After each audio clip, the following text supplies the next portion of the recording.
पद्धति, number system जिनको हम कहते हैं।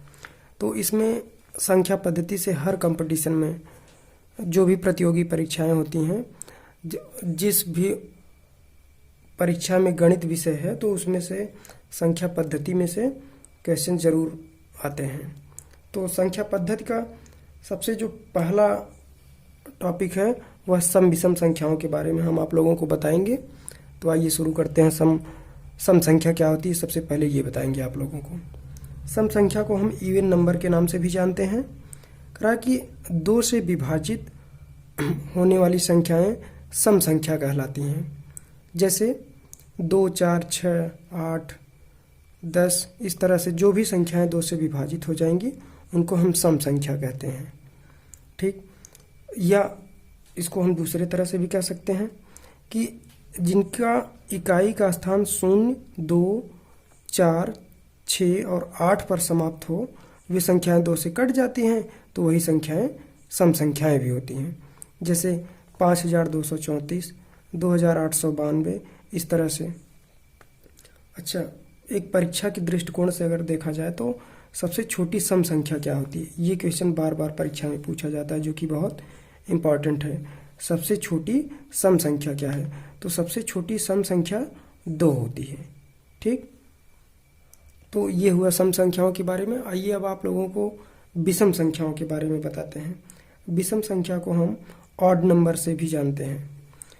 जो संख्याएं 2 से विभाजित नहीं हो पाती उन्हें विषम संख्याएं कहते हैं। जैसे 1, 3, 5 इस तरह की संख्याओं को क्या कहते हैं, विषम संख्या कहते हैं। या एक तरीके से और हम बता सकते हैं कि जिनके इकाई के स्थान पर 1, 3, 5, 7, 9 पर जो संख्या समाप्त होती है वह संख्या विषम संख्या होती है। जैसे 453, 537 इस तरह से। अब इनके गुण क्या होते हैं, आइए इनके गुण के बारे में आप लोगों को बताते हैं। 2 विषम, ये किसका गुण है, विषम संख्या का गुण है। 2 विषम संख्या का योग हमेशा सम संख्या होता है। ये देखिए, ये बहुत इम्पॉर्टेंट बात है कि जब हम 2 विषम संख्याओं को जोड़ेंगे तो उनका योग हमेशा सम संख्या में मिलता है। जैसे 3 एक विषम संख्या है, 7 भी एक विषम संख्या है। तो जब इन दोनों को हम जोड़ेंगे तो 10 प्राप्त होगा हमें, और 10 क्या है, एक सम संख्या है। तो वही बात यहाँ बताई गई है कि 2 विषम संख्या का जब हम योग करेंगे तो क्या मिलेगी, एक सम संख्या मिलती है। फिर अगला एक महत्वपूर्ण बिंदु है, विषम संख्या का घटाव हमेशा सम संख्या होता है। अच्छा, विषम संख्या का घटाव भी सम संख्या होता है। जैसे 17 एक विषम संख्या है और 5 भी एक विषम संख्या है। इन दोनों को जब हम घटाएंगे आपस में तो क्या मिलेगा, 12 मिलेगा, जो कि एक सम संख्या है।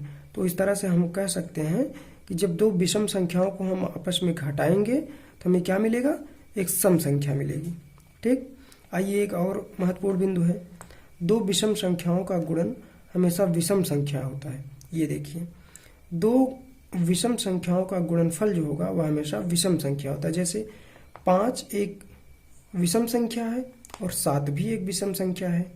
तो इन दोनों का जब हम गुणा करेंगे 5 सते 35, तो 35 प्राप्त होता है, जो कि एक विषम संख्या है। ठीक, एक महत्वपूर्ण बिंदु और है, देख लीजिए, विषम संख्याओं का भागफल हमेशा विषम संख्या होता है। विषम संख्याओं का भागफल हमेशा विषम संख्या हो। जैसे 15 क्या है, 15 एक विषम संख्या है और 5 भी एक विषम संख्या है।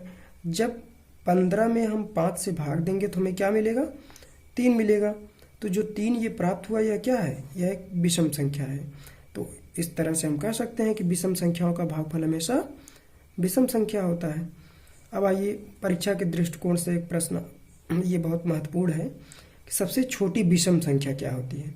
सबसे छोटी विषम संख्या क्या होती है, 1 होती है, जो कि कई प्रतियोगी परीक्षाओं में कई बार पूछा जा चुका है। ठीक, और ये देखिए, सबसे छोटी सम संख्या क्या होती है, 2 होती है, और सबसे छोटी विषम संख्या क्या होती है, वह 1 होती है।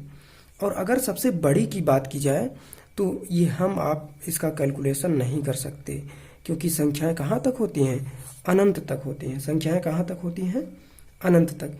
तो इसलिए जो है हम सबसे छोटी की तो बात कर सकते हैं, लेकिन सबसे बड़ी संख्या की बात नहीं कर सकते।